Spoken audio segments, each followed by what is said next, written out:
Hello, my name is Catherine Clement, and I'd like to welcome you to the highlights tour of a major national exhibition called The Paper Trail to the 1923 Chinese Exclusion Act. In the annals of Canadian migration history, the Chinese hold a unique distinction. Two experiences separate them from all other early migrant communities: exclusion and excessive documentation. Oceans of ink, reams of paper, and armies of bureaucrats were once devoted to the surveillance and control of Chinese in Canada. An ever-expanding and dizzying array of Chinese immigration forms and color-coded and numbered certificates, all referred to as CIs, were created in an effort to monitor, contain, discourage, and ultimately exclude this one community. This fanatical documentation reached its apex with the passing of the federal 1923 Chinese Immigration Act, known as the Chinese Exclusion Act. The unprecedented and draconian law would lock the Chinese community in a vice grip of repression and isolation for almost a quarter century.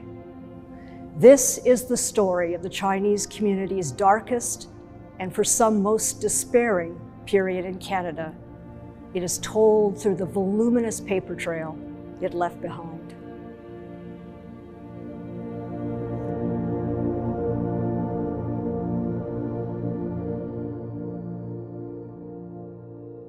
Our exhibition takes place over 4 galleries, and this first room is a 40-foot ceiling, and we call this the Room of Community.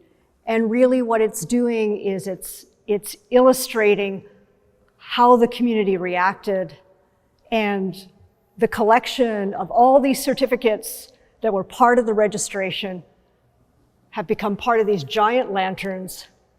We have over 240 in this room from across Canada, from Victoria all the way to Nova Scotia. We're very proud that this is the largest collection of Chinese identity documents ever displayed publicly. But each one is a person, is someone who lived, someone who had hope, someone who came to Canada and who lived through this very, very dark period. So interestingly, exclusion began long before the 1923 Act. In fact, the first exclusionary measure directed only to Chinese was the first head tax, which was introduced just as the railroad was being completed. And the government wondered what it was going to do with all these Chinese laborers who'd been recruited to build it. Didn't want them to stay, and certainly didn't want them to bring their families over. The other thing that's worth noting about the Exclusion Act is that it was only 15 pages long, but it was life-changing for thousands of people. And it had 2 parts to it. First was exclusion, making it almost all but impossible for any other Chinese to come and for families to be reunited. But the second part was this mass mandatory registration of every single Chinese living in Canada, whether you came from abroad or whether you were born here. And what we learned from our research was it was actually the registration that was most opposed by the Chinese community, most put the fear of God into them, of what it would mean to go through an interrogation process again to justify being able to stay in Canada. We have found this remarkable headline from the Victoria Daily Times, which was from November 1922. And the headline reads, "Must bar Oriental completely to save BC for the white race." The governments back then didn't couch their reasons for wanting to do this. But just a few months before the act became law, initially the government was thinking of excluding all Asian people, whether you be Chinese, Japanese, Hindus, Sikh, whatever it might be. But in the end, they only selected Chinese for total exclusion. In our exhibition, we have hundreds of crowdsourced documents that are related to either the head tax or the Exclusion Act. The registration required everybody who was an immigrant, every Chinese, to bring in their landing certificate, like these, and they would have to present it and be interrogated, and if they were approved, the back was stamped. What's interesting here is that we have some older ones. This is from, the earliest one we have is from 1893, and this is 1910, and suddenly in 1912, we see photographs. And what's a little known fact is that the first mass use of photo identification in Canada was for the Chinese. And the irony of all this is that these documents, which were so precious and yet so hated because it singled out Chinese, the silver lining is that these photographs today help to show the individuals behind each and every one of these certificates. It's remarkable to see a person looking back at us.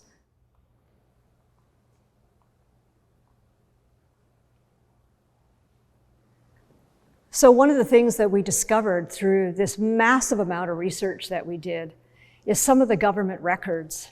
And this one in particular is very telling because it shows how few Chinese came in between 1924, when the act was in full effect, and roughly 1947, when the act was repealed after the Second World War.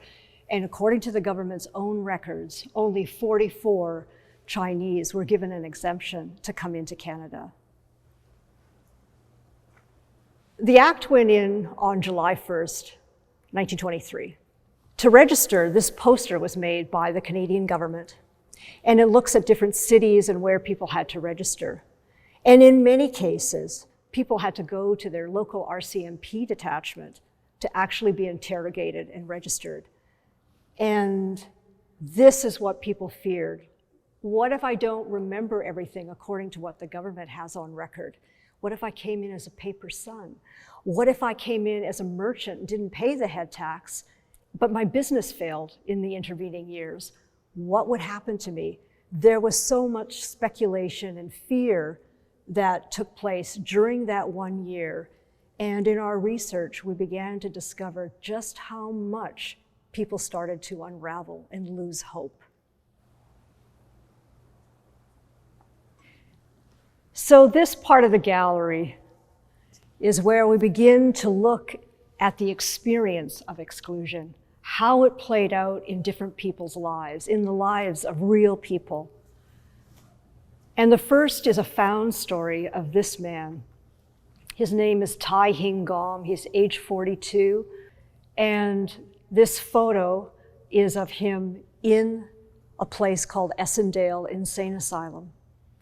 And what's interesting is that he's thin, his jacket is too big, his shoulders are hunched.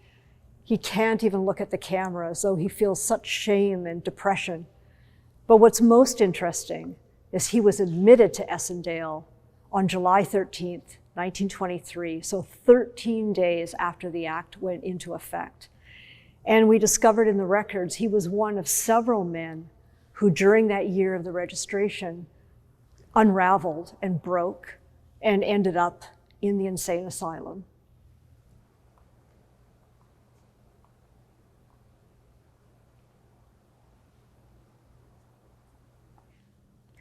One of my favorite parts of this exhibition is a little tiny laneway in the gallery that we call Bachelor's Alley. And this is a place where we dedicate stories to the thousands of bachelor men who have no descendants left. These are the men for whom exclusion never ended. So one of the reasons there were so many bachelors is because of the head tax. It was prohibitive to bring your family over. And so many men came here and they just worked and worked and worked and sent money back home and occasionally went home to see their families and their children, but mainly they lived a solitary life here in terms of not having their families with them. We have 3 books on the wall which tell 3 different stories of men we found in our research. And this is one of a man who actually changed the course of the exhibition for me. His name was Quan Moi, and he arrived in Canada full of hope. And in 1923, when the Exclusion Act was passed, he was in his mid-50s. His health was failing, he was out of work, he was increasingly despondent. But yet, despite all that, and despite having no money, he paid for his photo to be taken. And we see him here. This is the last photo ever taken of him. A few days after the registration deadline had passed, he got up in the middle of the night. He put his certificate, his landing certificate, in his pocket, and he hung himself. And his body was discovered the next morning, and he was buried in a simple grave here in Vancouver. And he rests there today, an ocean away from his ancestors, separated in death as he was in life.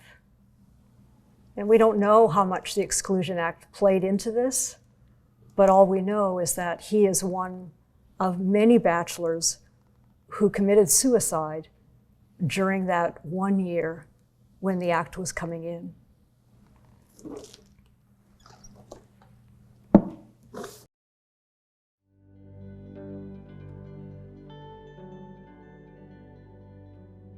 What we also learned is that many of these bachelor men often became like uncles to other people's children. They missed out on having family. Even if they had their own family, many of them were often too poor to ever return back to China or to visit their family in China. But we're lucky that they appear in some private photos, always in nice suits. This is one that is from a private collection, and in many ways it symbolizes so much. You see there a bachelor man. He's off to the side. He's partly cut off in the photo, and he's looking lovingly on these children. These are somebody else's children, but the story is that he would take them out, take them for treats, usually treats for food. Kids remember ice cream or cakes.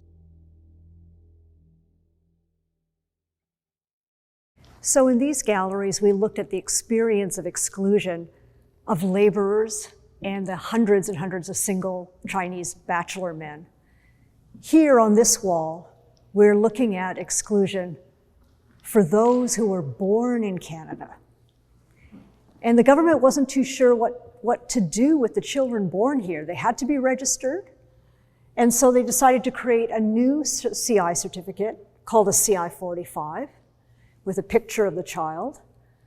But at the top it says Department of Immigration and Colonization.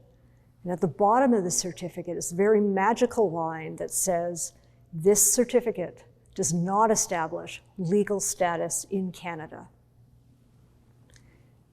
Some of these have a poppy on them, and the poppy signifies a person who actually served for Canada in the Second World War. And it was actually these cards, the fact that they were issued these cards as children, as part of the registration, that galvanized many of these young men and women to enlist and serve for Canada, and some even died for Canada, as a way to prove their loyalty to this country. This was how exclusion was experienced by that first generation of Canadian-born children. Here in our plum blossom area of the gallery, we look at different stories of different people and how exclusion played out in their lives.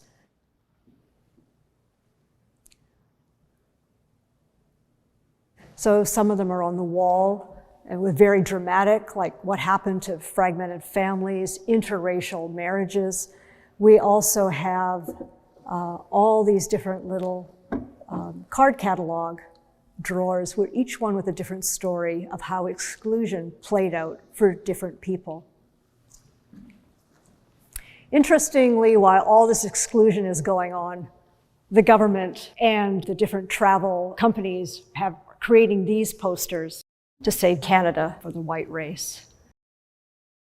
And the Chinese would have been aware of this. So this poster here, Canada, the right land for the right man. And this one here, the White Star Line, they actually were the ones that ran the Titanic, Canada's call to women. There were only 1,300 Chinese women here in Canada. Chinese women were very rare here, but yet these posters were going out across Europe, encouraging white women to come to Canada. What we've tried to do in this part here is to mimic how newspapers were once read in Chinatown. Mostly men couldn't afford to buy their own newspapers, so they would gather around a large board. And we've included stories all across that period of time.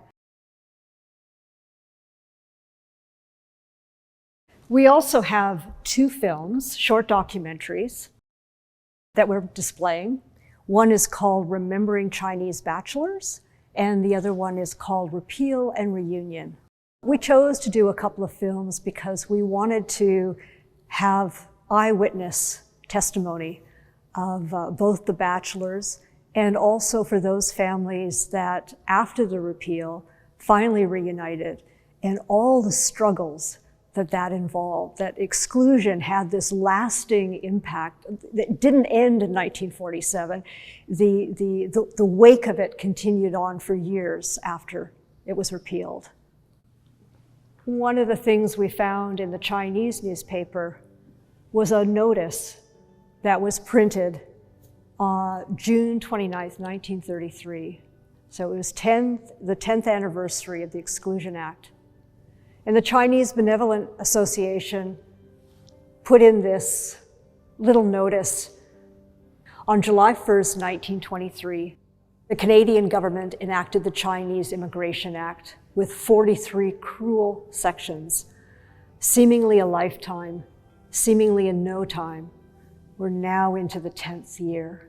It gives you a sense that time is slowly passing by, and at the time, nobody knows if this act will ever come to an end.